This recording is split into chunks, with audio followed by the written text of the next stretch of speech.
প্রতিদিনই রোজা রমজানের দিনে মাছ মাংস ভুনা ভাজা পোড়া খেতে ইচ্ছা করে না, তাই জন্য আজকে স্বাদের একটা খাবার রান্না করলাম। পেট ভরে ভাত খাওয়া যাবে এই রান্নাটা।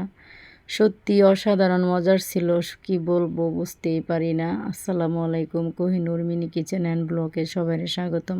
সবাই কেমন আছেন? অবশ্যই আল্লাহর রহমতে ভালো আছেন, আমিও ভালো আছি। চলে আসলাম কিছু হেঁচি শাক নিতে। আমাদের বাড়ির সামনে এই ক্ষেতগুলো আমাদের নিজেরই জমি। এখান থেকে কিছু টাটকা ফ্রেশ হেঁচি শাক টোকায় উঠায় নিলাম। এই তো দেখেন দুপুর টাইমে আসছি, আর নিজেদের লাউ গাছ থেকে কিছু লাউ শাক উঠিয়ে নিব। এই তো দেখেন একদম টাটকা টাটকা ফ্রেশ এই লাউ শাকগুলো উঠিয়ে নিলাম। আবার নিজেদের ক্ষেত থেকে কিছু ধনে পাতা উঠিয়ে নিব একদম। এই যে দেখেন দুপুরবেলা রোদের মধ্যে ভিডিও করতেছি। এই যে দেখেন অনেকগুলো শাক, ধনে শাক, আমাদের ধনে গাছ, এগুলো উঠায় নিব। টাটকা ফ্রেশ সব কিছু মিলে আজকে একটা শাক রান্না করব। আর এরকম করে শাক রান্না করলে কিন্তু সত্যি অসাধারণ একটা খাবার। এটা মাছ মাংস ফেল। যারা মাছ মাংস বেশি পছন্দ করেন না, আমার মনে হয় এই পাঁচমিশালি শাক টোকানো শাক সবারই পছন্দ, অনেক মজা হয়। আর আজকে রান্নাটা করব আমার মার স্টাইলেও করব না, আমার নিজের স্টাইলেও না, ঠিক আমার নানি দাদি যেভাবে রান্না করতো আমার নানি দাদিদের মতন করে রান্না করব।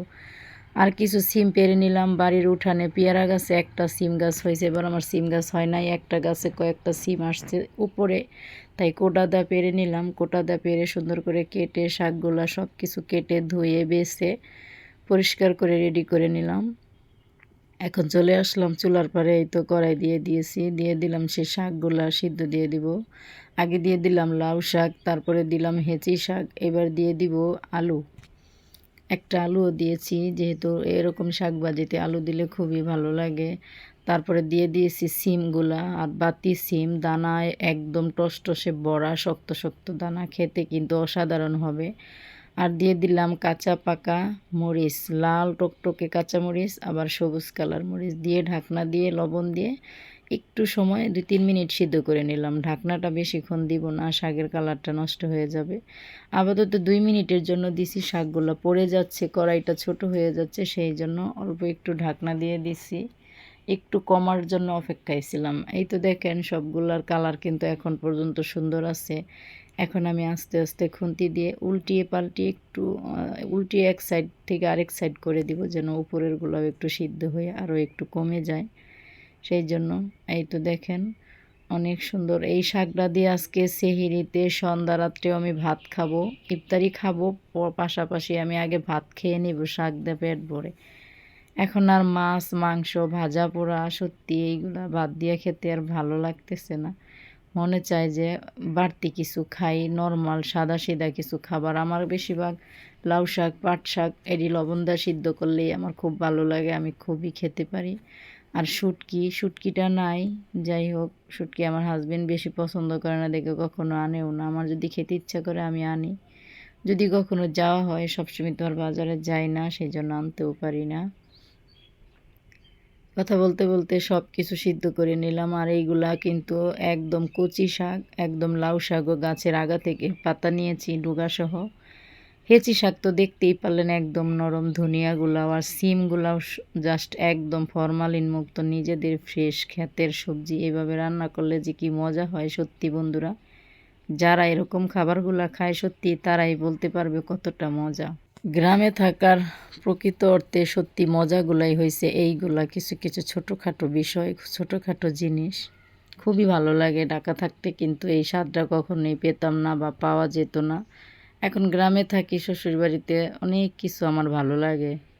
লার্কিতে রান্না, পাতা দিয়ে লার্কি দিয়ে শাক টোকায় রান্না করা, নিজেদের ক্ষেত থেকে উঠিয়ে রান্না করা সত্যি একটা অসাধারণ ব্যাপার। আমার অজানা ছিল এইগুলো, আমি ঢাকায় বড় হয়েছি। তাহলে কথা বলতে বলতে শাকগুলো আমার সিদ্ধ হয়ে গেছে, এখন উঠিয়ে নিব। আর ধনে পাতাগুলোও কিন্তু আমি দিয়ে দিয়েছি ফাঁকে, বলতে ভুলে গেছি। এখন এটি আমি তেলে দিয়ে দিব।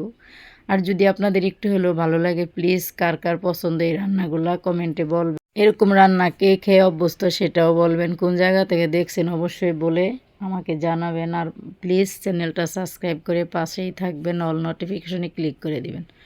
কড়াইতে দিয়ে দিলাম কিছু তেল, তেল দিয়ে থেতু করা পেঁয়াজ আর কুচি করা আর শুকনো মরিচ দিয়ে দিলাম। এখন সুন্দর করে এগুলো আমি একটু ভেজে নেব। রসুনটা আমি এখানে দেই নাই, ওই যে বললাম সিক্রেট, আমার দাদি নানির মতন রান্না করব। ঝরঝরে শক্ত শক্ত শাক। এখন একটু ভাজা হয়ে গেছে, এখন শাকগুলো আমি দিয়ে দিব। এই তো শাকে কিন্তু পানি নাই, বেশি একটা পানি উঠেও নাই, পানি ঝরিয়ে রাখা ছিল।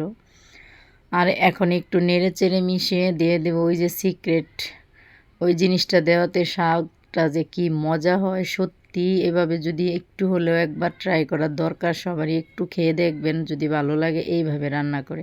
ঠিক আমি যেভাবে রান্না করলাম সত্যি অসাধারণ লেভেলের মজা হয়, হাই লেভেলের মজা। এই তো দেখেন থেতু করা কিছু রসুন, পরিমাণে অনেকগুলাই, এই রসুনটা পরে দেওয়ার কারণে শাকটা খেতে অসাধারণ মজা হয়েছিল বন্ধুরা, সত্যি বলছি। এখন রসুনগুলা দিয়ে আমি সুন্দর করে নেড়েচেড়ে মিশিয়ে নিব। প্লিজ সাবস্ক্রাইব করে সবাই পাশে থাকবেন, লাইক কমেন্ট করবেন প্লিজ। আমি নতুন, আমাকে একটু সহযোগিতা করেন, আমাকে একটু এগিয়ে যাওয়ার জন্য আপনাদের হাতটা বাড়িয়ে দেন। আর আমার নিত্য নতুন রান্নাটা যদি যায় আপনারা পান, আমি গরিব মানুষ, ভালো কিছু রাঁধতে পারি না, তাও আপনারা একটু দেখবেন, লাইক কমেন্ট শেয়ার করবেন। তাই জন্য চ্যানেলটা সাবস্ক্রাইব করে একটু পাশেই থাকবেন।